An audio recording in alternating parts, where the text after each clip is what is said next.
Welcome to my mini blog. আজ আমি বানাবো আমলা ও লঙ্কার আচার। তো আপনারা এইভাবে বানিয়ে দেখুন, খুব সুন্দর হবে। তো আমি প্রথমে ধুয়ে পরিষ্কার করে নিলাম আচার ও লঙ্কাকে। তারপরে আমার বাড়িতে গাছ লাগানো ছিল, সেতে আচারের লঙ্কা ছিল কয়েকটা, সেটাও নিয়ে নিলাম।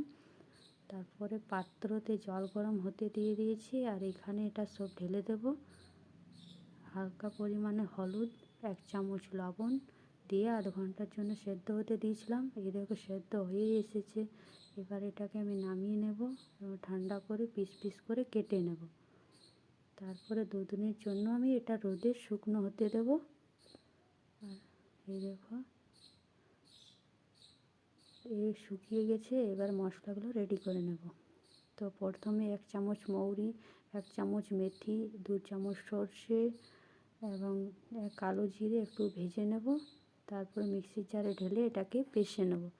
এখানে 100 গ্রামের মতো তেল গরম হতে দিয়েছি, আচার দেব। তারপর তেলকে ঠান্ডা হতে দিলাম, আর এই দেখো পেষানো হয়ে গেছে। এবারে মশলাগুলো মেখে নেব আচারের মধ্যে।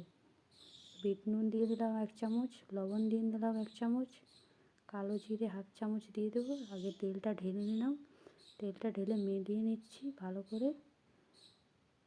তারপরে কালো জিরে দিয়ে কৌটোতে ভরে নেব।